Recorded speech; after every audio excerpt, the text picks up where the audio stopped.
Na primeira parte, nós não saímos do proêmio, era preciso explicar todas temáticas de caráter introdutório, mas o documento sobre a palavra de Deus, Dei Verbum, sobre a revelação divina. Esta revelação se expressou de maneira proeminente mediante o falar.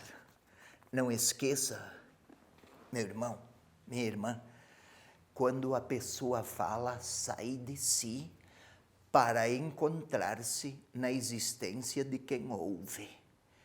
É como se Deus quisesse ser encontrado na voz, nos ouvidos, no coração, nos sentimentos, na vontade de quem acolhe a sua palavra. Quem acolhe a pessoa, acolhe a palavra. Não existe experiência de amor sem palavra.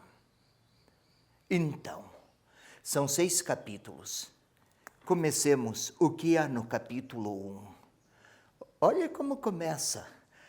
Aprouve a Deus em sua bondade e sabedoria revelar-se. Olha, aqui está vevelar-se. Foi um erro meu, então você me perdoe, porque na palavra de Deus o perdão é muito importante, tá bom? Mas revelar-se a si mesmo. Eu gostaria de chamar a atenção para esse verbo aqui, aprouve, que está no número 2 do documento Dei Verbum, mas também na própria Bíblia, Sagrada Escritura.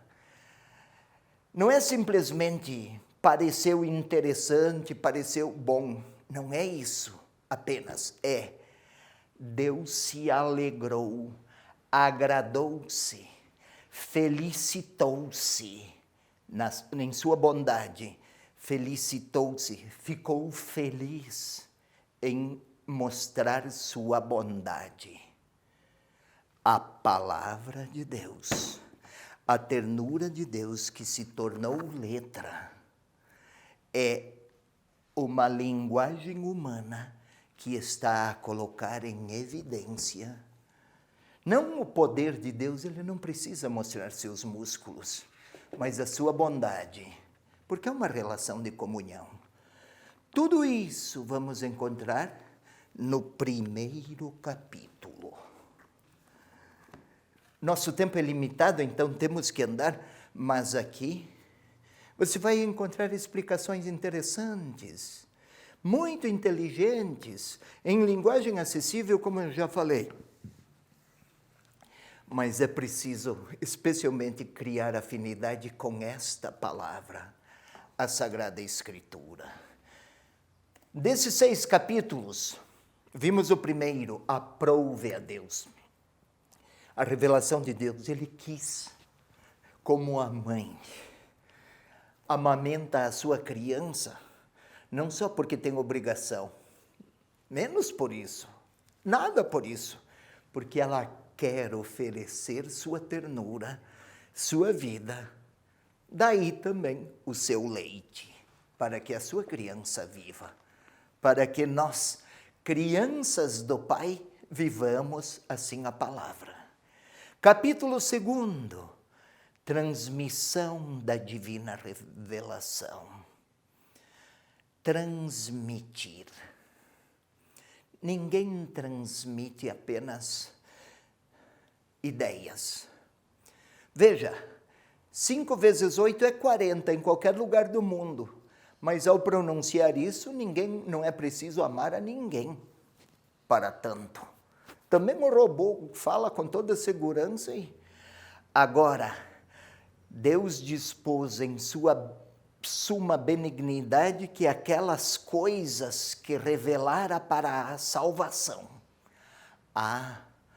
Porque a palavra, para que aqueles que a acolhem possam participar do sonho de Deus de ter junto de si todos aqueles a quem a palavra alcançar.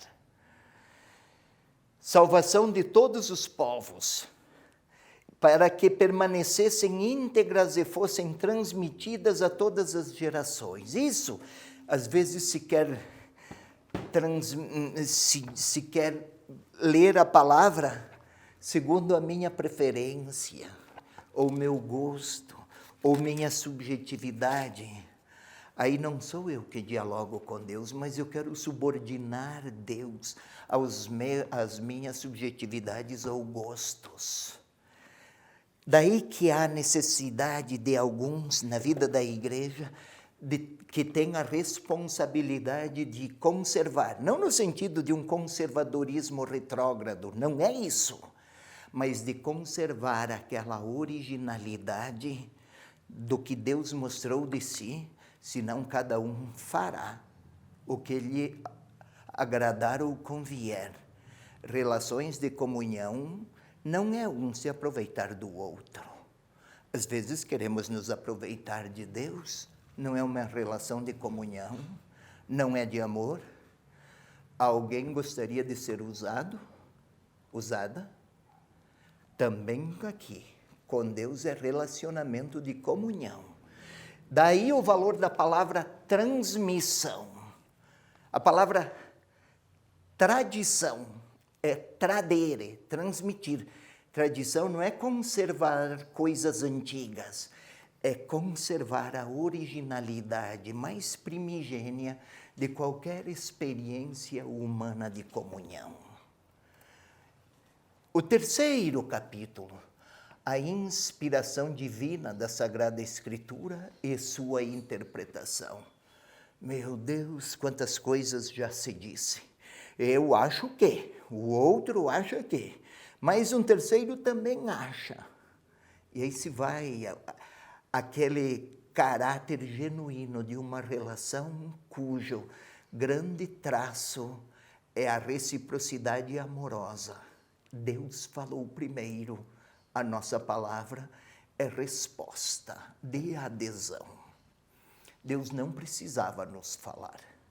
Ele não precisava da humanidade para estar bem consigo, mas ele quis falar para que experimentássemos seus encantos.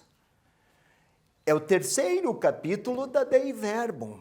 Também aqui vai encontrar umas explicações muito interessantes e esclarecedoras, sem linguajar especializado ou acadêmico. Mas o que temos lá? Olha aqui.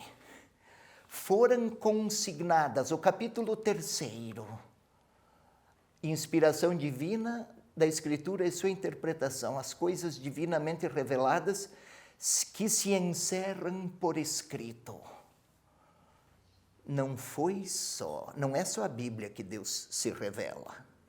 Na natureza, no mundo criado, nas experiências humanas de partilha, mas de maneira excelente, de maneira proeminente, é na Sagrada Escritura. Se manifestam na Sagrada Escritura e foram consignadas sob inspiração do Espírito Santo. O que é algo inspirado?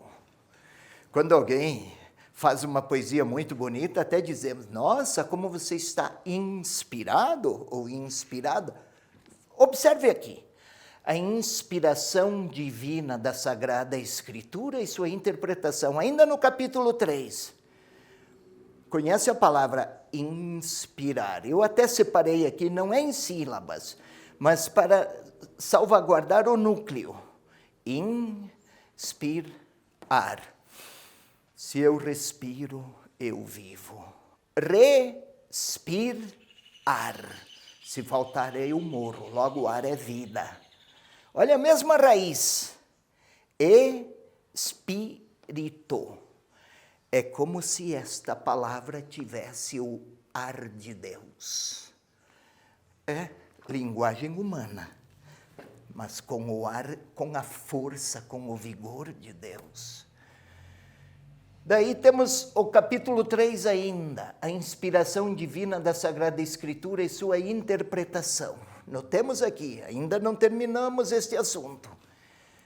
Já que Deus, na Sagrada Escritura, falou através de homens e de modo humano, para bem entender o que Deus nos quis transmitir, deve o intérprete investigar atentamente o que os agiógrafos, agiógrafo é o autor sagrado, de fato quiseram dar a entender.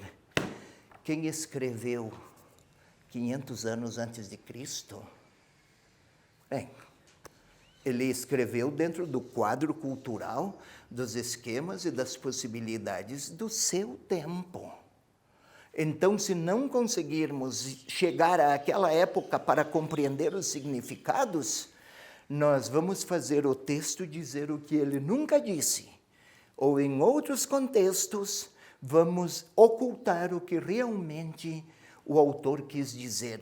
Daí, é preciso estudar e é a tarefa dos mestres da palavra, dos presbíteros, dos leigos que coordenam círculos, eles também precisam conhecer. Isso se dá pela oração e pelo estudo. Vamos lá, o tempo corre. Capítulo 4, o Antigo Testamento. Sabe, sem o Antigo Testamento, é como se Jesus fosse um dom nunca prometido. O Antigo Testamento tem esse caráter pedagógico, anunciando aos poucos um caminho histórico no qual aquela gente se encheu de esperança. Deus está a revelar uma grande graça, que depois um grande Salvador, e fomos ver lá na cruz, o centurião, realmente este era o Filho de Deus, não na hora que mostrou seu poder, mas na hora que o centurião percebeu, na hora que foi capaz de morrer por aqueles que amava. Vamos um pouquinho mais. Capítulo 4, o Novo Testamento. Se o Antigo Testamento, isso temos aqui no documento, se o Antigo Testamento foi promessa, o Novo é o cumprimento. O Antigo sem o Novo é uma promessa não cumprida. O novo sem o antigo é um dom nunca prometido. Um precisa do outro. Ninguém casa sem namoro. Um prepara para o outro. Um prepara o outro. Eis aí, daí o capítulo 6, a Sagrada Escritura na vida da igreja. Gostaria aqui de chamar a atenção. Nem sempre é lembrado. A igreja sempre venerou as divinas Escrituras da mesma forma como o próprio corpo do Senhor. Nós fazemos genuflexão para a presença eucarística de Jesus na hóstia consagrada. Para a palavra de Deus nem nos curvamos, às vezes pegamos, pomos na sacola, jogamos aqui. É palavra, é Deus em linguagem escrita. Principalmente na Sagrada Liturgia.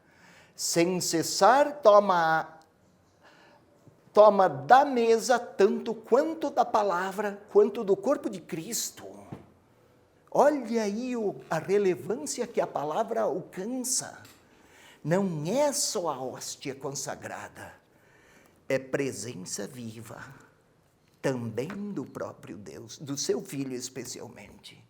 Epílogo, termina o documento. Poucos minutos para tanta densidade, seja difundida e glorificada a palavra de Deus.